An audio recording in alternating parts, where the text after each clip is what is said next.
cyane inshuti za K-News. Reka nkubwire ko hari umugabo wabaye icyamamare cyane ndetse agahigo ke yashyizeho kaza kuba kandikwa mu mateka nyuma yo gukora icyaha gikomeye cyane ariko bikaza kurangira afunzwe amezi 6 gusa.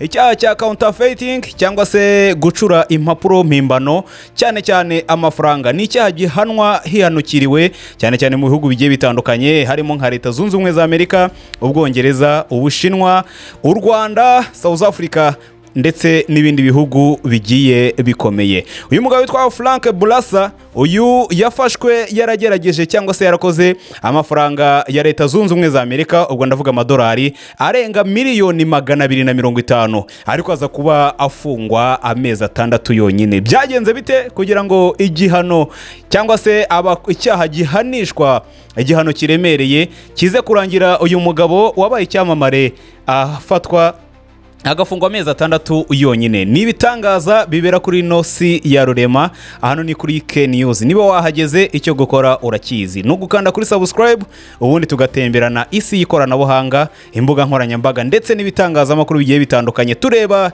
zimwe mu nkuru zigiye zitandukanye. Umugabo witwa Frank Bourassa ni umugabo wo mu gihugu cya Canada ndetse akaba yaravukiye mu gace ka Quebec, ubwo ni mu gihugu cya Canada. Yavutse mu mwaka w'1970. Mu gukura k'uyu mugabo yakuze mu buzima busanzwe, nta buzima bwihariye cyangwa se ubushakashatsi bwihariye bwamugize icyamamare akiri mutoya. Gusa ubuzima bwe akiri mutoya, amashuri akomeye yize akenshi na kenshi bakubwira ko ntayazwi, hanyuma aba umuntu usanzwe ndetse akora akazi gasanzwe. Ntabatekerezaga ko ashobora kuzavamo umwe mu bantu bakomeye ndetse bakoze icyaha cya counterfeiting gikomeye kurusha ibindi byose muri Leta Zunze Ubumwe za Amerika ndetse na Canada. Mu ntangiriro y'umwaka w'2000 witwa Frank Bourassa yatangiye kwiga uburyo amafaranga ngo acapwa, hanyuma yiga gukora imashini y'ikoranabuhanga ikoreshwa mu gucapa amafaranga. Hanyuma aza no kugura ibikoresho byinshi bya kinyamwuga, ahanini abifashwa n'ishoramari ndetse ryo kwinjiza amafaranga menshi. Uyu mugabo aza gukora amafaranga arenga miliyoni 250 z'amadolari ndetse yibanda ku mafaranga yakoraga amafaranga amadolari 20, hanyuma acapa amafaranga arenga miliyoni 250. Uyu mugabo witwa Frank Bourassa yacapye amafaranga menshi cyane, hanyuma aza kuba akorana n'amabanki agiye atandukanye, akorana n'abacuruzi ndetse n'abahanga mu by'umutekano w'amafaranga. Nta numwe wigeze amuvumbura. Uyu mugabo rero aza kuba icyamamare cyane. Frank Bourassa wavukiye mu gace ka Quebec, hanyuma aza kuba akora bino byose.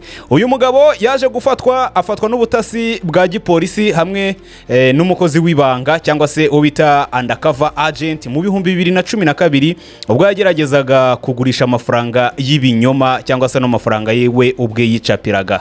Mu rugendo rwe cyangwa se mu rubanza rwe yatanze amafaranga y'ibinyoma angana na miliyoni z'amadolari, miliyoni 200 ndetse n'ibikoresho yacapishaga cyangwa se igikoresho yakoreshaga ari gucapa hano mafaranga. Hanyuma uyu mugabo aza kuba ashyirwa mu gatabo k'imihigo cyangwa se mu gitabo cy'imihigo cyangwa se icyo twita Guinness World Records, nk'umwe mu bafeyeri cyangwa se mu batubuzi bakomeye cyane bahimbye amafaranga ndetse bakayashyira mu bikorwa. Ndetse nubwo yaje gufatwa, gusa uno mugabo yaje gufungwa amezi 6 gusa. Abantu benshi barabyumva bakumva ni inkuru itangaje. Ni gute yafunzwe mu mezi 6 yonyine akaza kuba arekurwa ndetse ubu ngubu akaba ari umukire wibereye mu myidegembyo? Ahasanzwe ubundi kino cyaha gihanishwa ibihano bikomeye mu bihugu bigiye bitandukanye.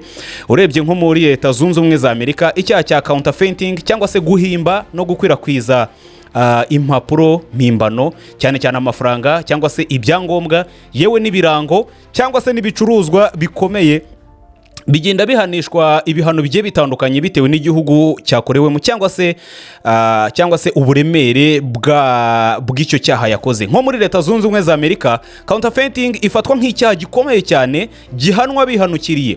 Amafaranga cyangwa se n'ibyangombwa bya leta iyo ubifatanywe ari mpimbano ushobora gufungwa imyaka irenga 20 ndetse ugatanga izahabu cyangwa se ihazabu y'amadolari menshi bitewe nuko umucamanza yakurebye mu maso akagira kugira ibyo aguca. Hanyuma ibicuruzwa by'impimbano cyangwa se ugafata nka brand ukayiyitirira, iki ngiki ni icyaha gishobora kugufungisha imyaka irenga 10 muri Leta Zunze Ubumwe za Amerika, hanyuma ugahabwa cyangwa se ugacibwa ihazabu ishobora kugera kuri miliyoni 2 z'amadolari. Mu gihugu cy'Ubwongereza ahangaha ho biratandukanye cyane, abangaba bagufunga imyaka irenga 10 iyo wafashwe ufite impapuro mpimbano cyangwa se hari ibicuruzwa wiyitiriye cyangwa se icyo twita trademark wazihimbye. Hanyuma aha nta gipimo ntarengwa cy'ihazabu baguca, ubwo ni unlimited fine, baguca amafaranga yose bashaka bitewe n'umucamanza waguciriye urubanza. Aho ngaho ni mu gihugu cy'Ubwongereza.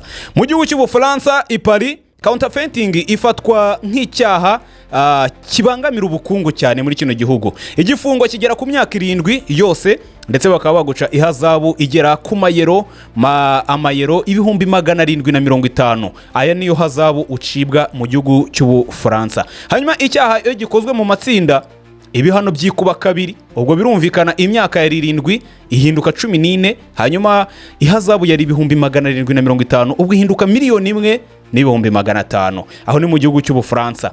Iyo ugiye mu bihugu bigiye bitandukanye nk'Ubushinwa, ni kimwe mu byaha bihanwa cyane, ndetse amategeko agihana akaba kakaye cyane. Ahangaha igifungo bagufunga imyaka kuva kuri 3 kugeza ku myaka 15, ni mu gihugu cy'Ubushinwa.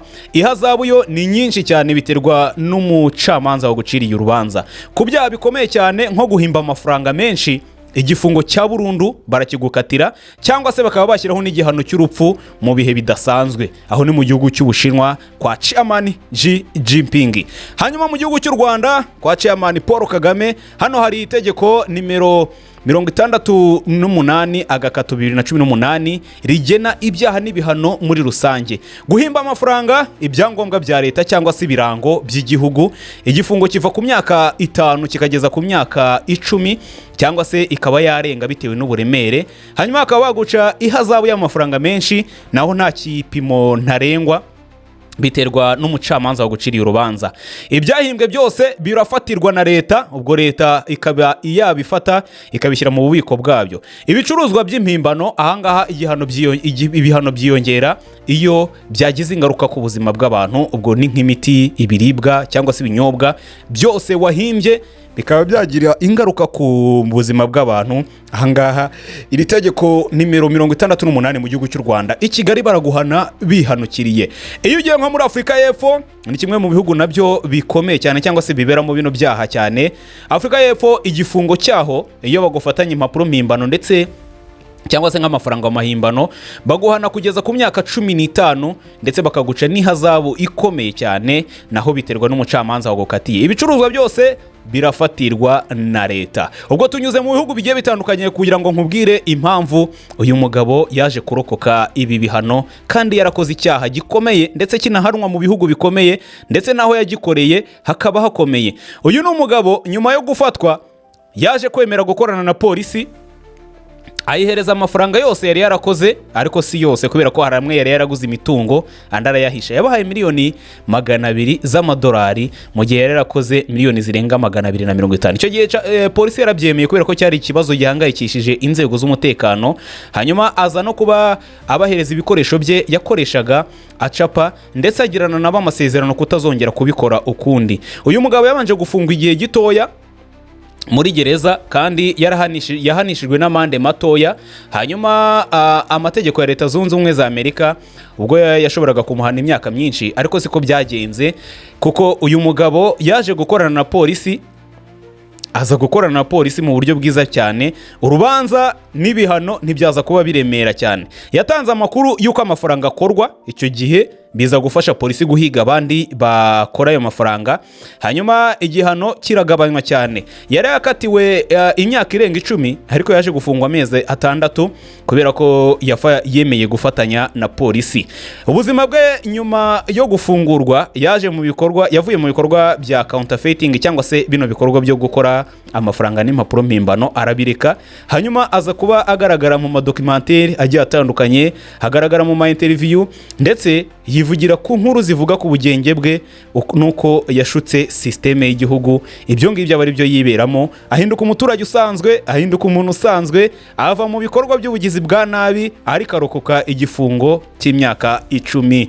Uyu mugabo rero yaje gushyirwa mu gitabo cy'uduhigo cyangwa se icyo twita Guinness de Record nk'umwe mu bagabo bakoze ubujura bukomeye bw'amafaranga miliyoni zirenga 250 z'amadolari. Arazikora ndetse aza no kuba afungwa igihe gitoya cyane kubera amayeri ye yo kwemera gukorana na polisi. Bamwita Frank Bourassa. Ibi ngibi yabigezeho kandi byarabaye. Komeza ubane natwe ku mbuga nkoranyambaga zacu, tugende dutemberana hirya no hino mu bitangazamakuru mu isi ijyanye n'ibitangaza tugenda twiberamo. Nge nitwa Ari, reka mbashimire mukomeze kugira ibihe byiza cyane.